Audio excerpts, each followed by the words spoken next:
But yeah, that's what I'm working on. But I'm trying to make it more so it's like. Didn't work out so well. Oh yeah, there's Diana. Hi Diana. Okay. Like that's like the text thing.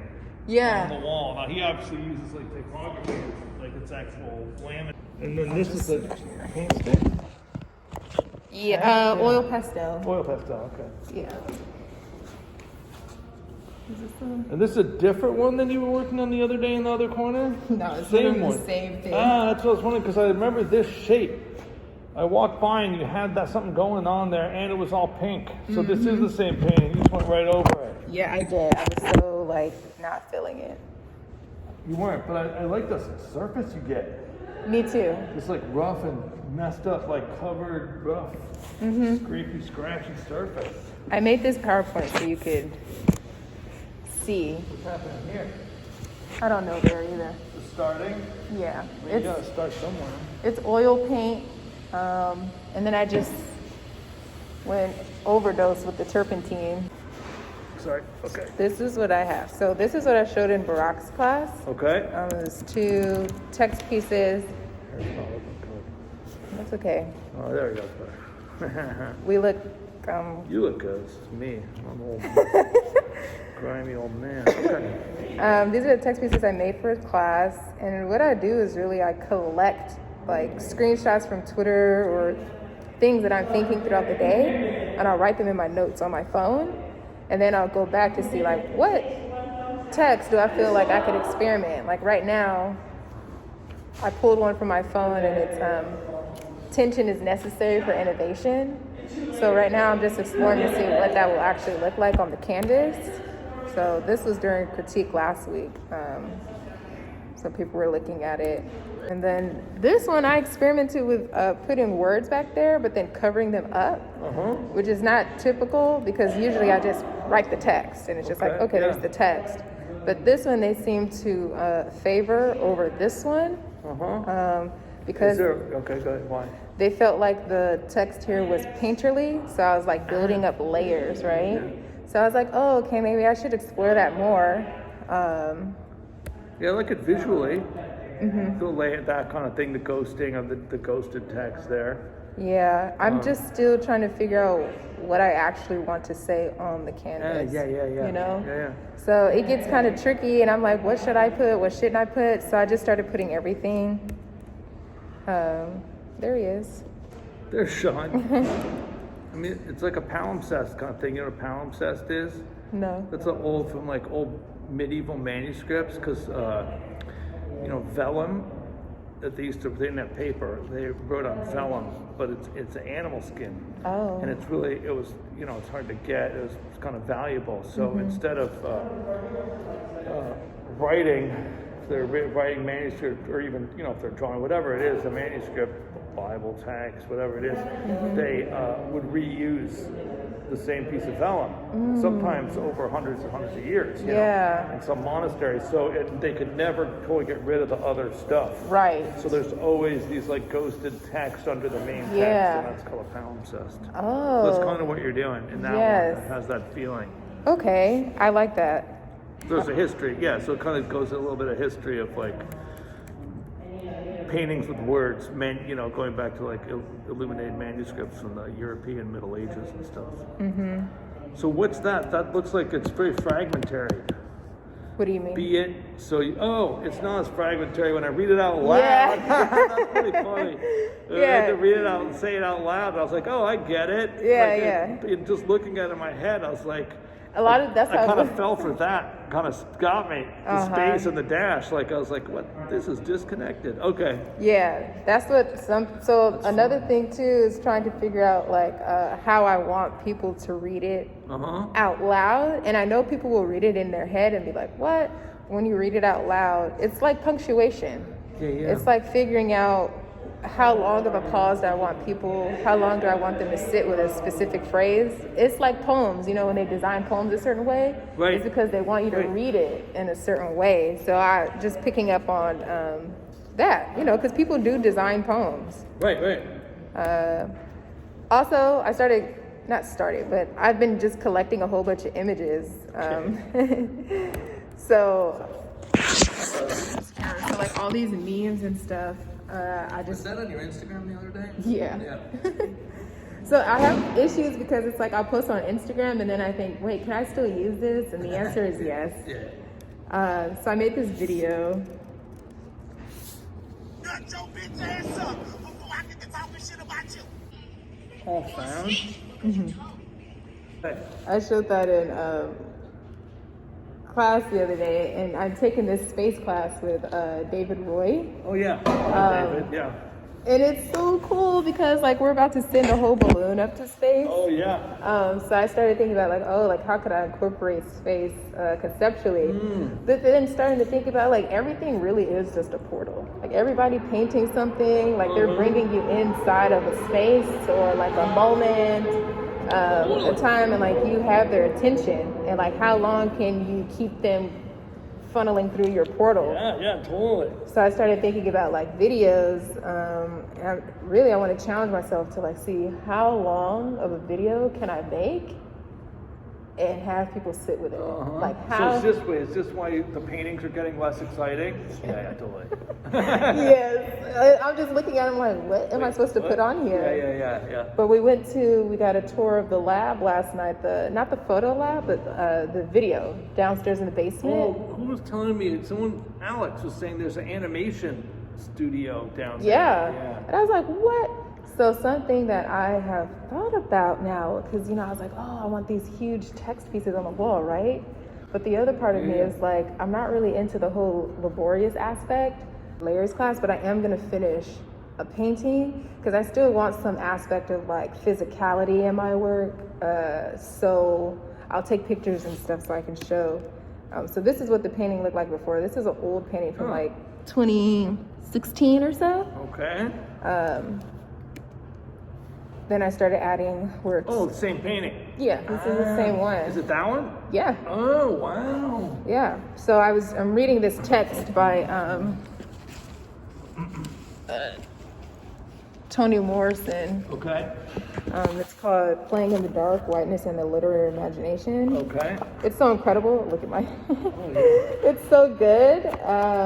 So, I'll go in here and I'm like, oh, what stuck out to me the most? I see. Yes. It's a really good book. And I'm still curious as to like when that dropped, like what was going on during that time.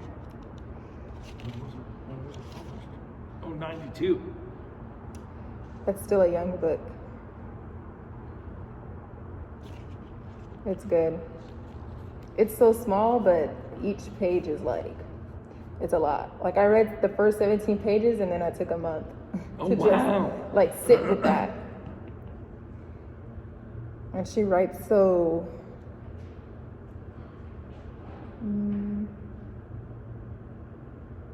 Wow.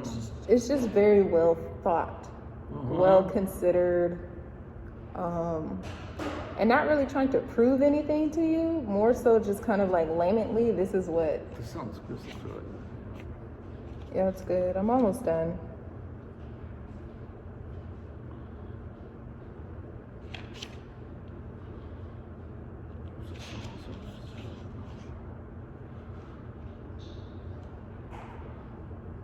So interesting that she can do this, being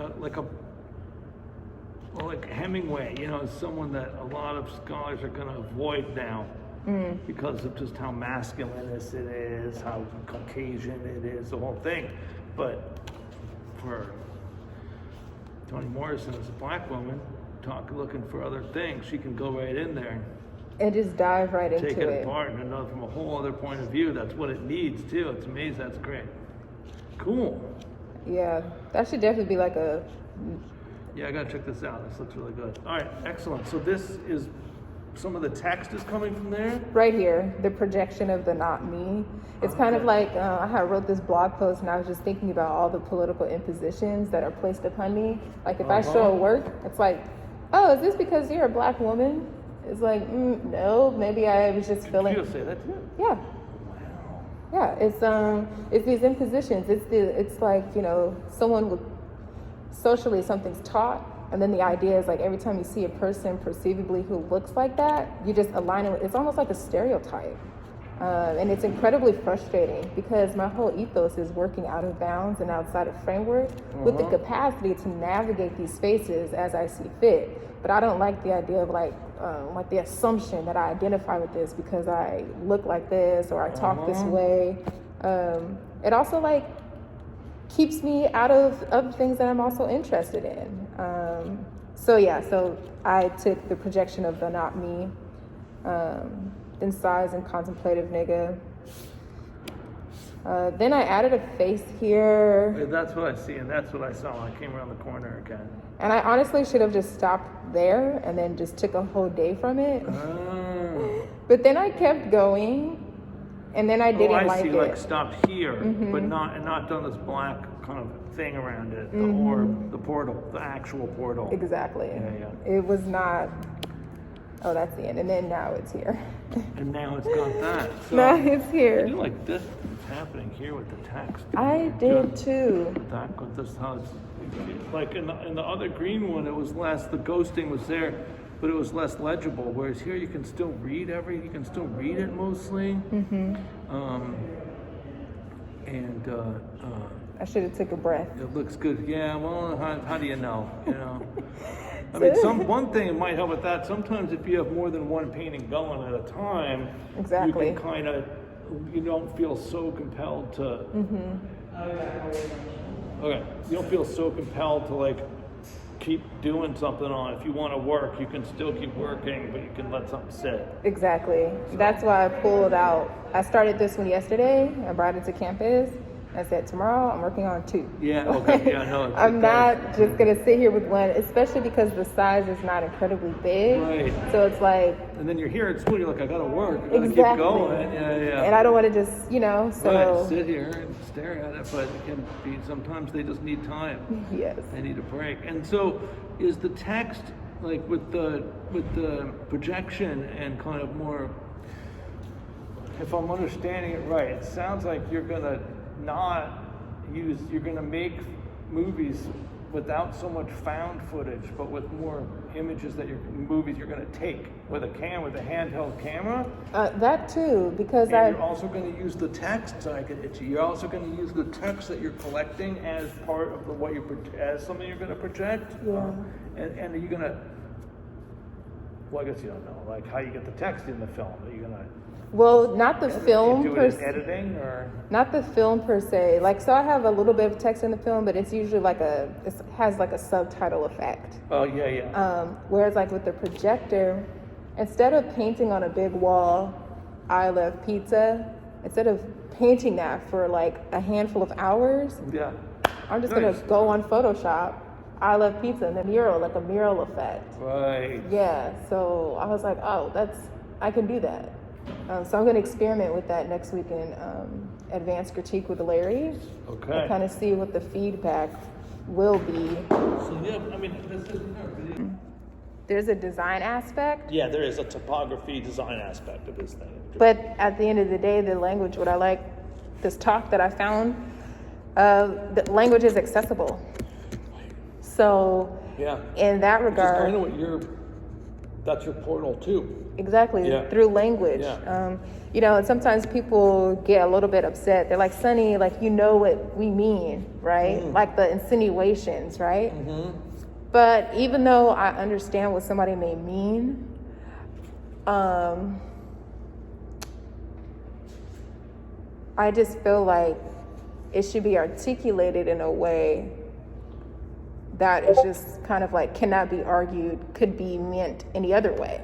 So you want it to be semantics. You want it to be open-ended, that it can mean anything people want? No, opposite. That's opposite. Good, okay. So if someone says like, hey, how are you? And you say, oh, I'm good. Right. I mean, that's just like a part of our culture. It's like you could be having a terrible day. I surprised Alex the other day, kind of laughed at me, because yesterday I saw him, he's in the office, I went back, I go to my office, I walk by, and he's like, oh, hey Stan, how's it going? And I was like, eh.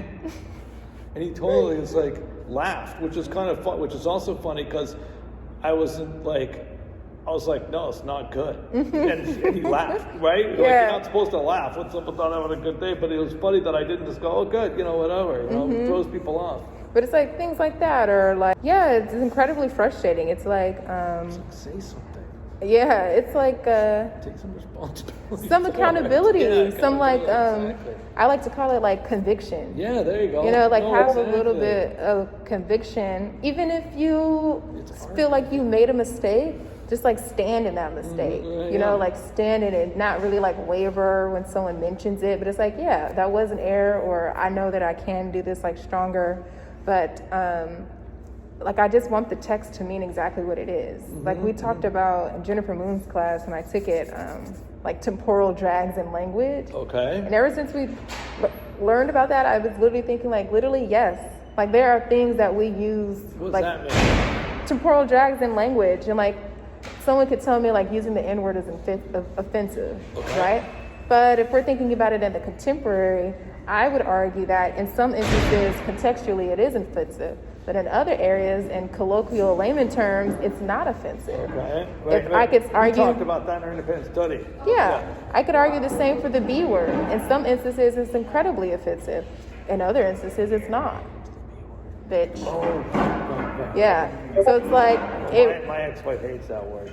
it really just depends. So for me, I'm just interested in, you know, that's why I do use the N-word, and like some people get so mad that I use it. But I argue like when I'm with my friends, or like we're reading different texts, and like I seen the N-word in here when you were flipping. It's in there. Yeah. You know, like And she's not even saying it. She's quoting she's white quoting authors. exactly. Yeah. So it's like I'm exhausted of having to quote white authors use it. I'm also exhausted of having to quote other people who've experienced it being like imposed on them in a violent way. It's like that is a reality, but another reality that also exists in the scope of like navigating spaces of blackness is that people use it colloquially. Right. And there's an idea of like reclaiming the word and taking it away from the people that weaponize it against you. Because I could argue, And owning it and using it as a positive designation, or in maybe not even a positive, but just a different a way that you determine. how it And can you be, take that power away from them. yeah, Reclaim that language. There's a lot of that with people that were writing in Europe after the Nazis, where using German, poets that were writing in German before the war, and then the Nazis came and they did this whole number with language, and they had a whole language of propaganda, and for a lot of people they kind of took over the German language, and poets came over, and people writing afterwards were like, okay, we have to take the German language back, you know, and write about these experiences from a different point of view, using that language, not to repeat what they said with it, but and use it the same way, but to reclaim the speech. it's the same, words, yeah. like, you know, if someone says like I'm black, in my mind, I agree, like I navigate spaces of blackness, but also that is not a term that I decided I would label myself. Yeah. That is a term, blackness and whiteness both hold the same weight in being impositions on people to like separate. So it's like, how come I can use and say like I'm black, but I can't say like the N-word, or like, especially if I'm using it in a way that's not like, Like it comes up in rap songs all the time. but that's so different. Is it like, different? I mean, I'm talking Because about they're like, using it in a positive way. You know, maybe positive is the wrong word there. I don't know if it's inherently positive or negative. I think it just depends on who's saying it and how they're saying it and in what context. Right. I don't- You're right. I don't think any word is inherently bad or good. Okay. No, it's true. I There's think- not a value in it, but it's how it's contextualized and used. Yeah, That's so- a really interesting point. Totally. I just keep reading, and I just like keep talking through the ideas to really try to figure out like what is it that a good question Larry proposes, like ask, what is your work doing? Not what you want it to do, not what you intend for it to do, but what is the work actually, quite literally doing? And then so I was like, oh, maybe I should start considering that, because sometimes I'm like, oh, well, the art works for the people who understand the complexity of my work, right? Like if you don't get it, you don't get it. If you do, you do. Also, I like to think like the work just exists as it does. So with or without your input, it's still going to exist. Right. But even in that case, I still would like to know, well, what is my work actually doing? You know, so I just have to figure figure it out. And is that something you can determine ahead of time? Like, what do you want your work to do? Or do you make the work, put it up, and see what it's doing? I think you just have to see what it's doing. It's like, I know what I want the work to do, but I really won't know what it's doing until it's in front of an audience. So you don't. So you do mean like what it's doing to other people. To the audience, or in that context of a display to others, of a communication to others. Some people will like it and some people won't, but I feel like I just calculate all that in. Right. And is that like,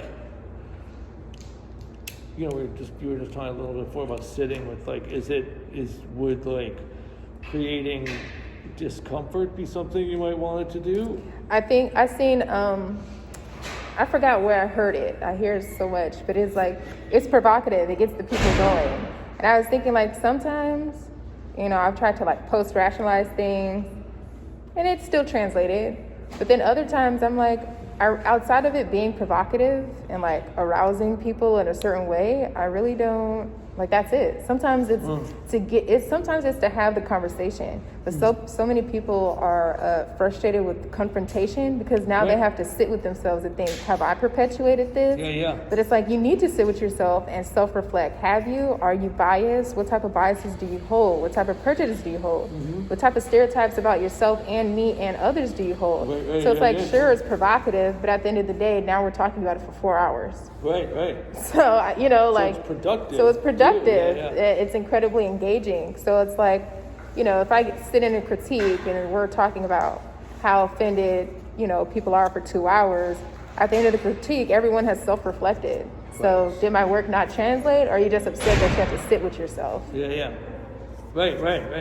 Well, that's what I kind of meant. Like, if it's just to like elicit a reaction of pleasure, give someone pleasure, that might, for some people that might not be what they want.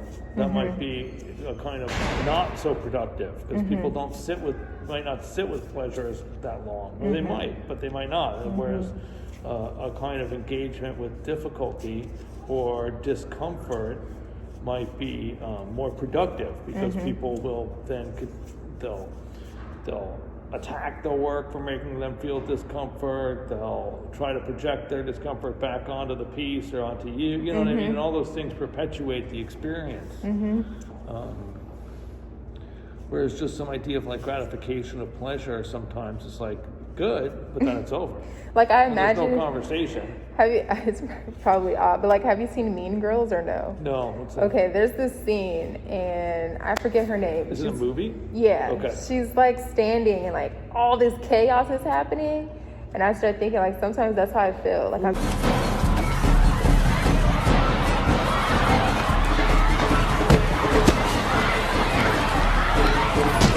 just standing in the middle, and I've said something or shown something, and now there's chaos. But not chaos because they're mad at, like, me. Chaos because the chaos has already been there. It's already there. It's already there. Just like some people are just subdued or sidetracked, or there's some levels of bliss. So it's like I come in and I say X, Y, and Z, or want to share X, Y, and Z, and it's like, this is messing up my like blissfulness. Like, this is messing up like my self-love journey, or like this is, but it's like, I want to have this conversation. We had the conversation you wanted to have. So now it's like my turn, and I think it's okay. Went to Chick-fil-A and ordered fries. Yeah. You already know what kind of size. Let me get that large though.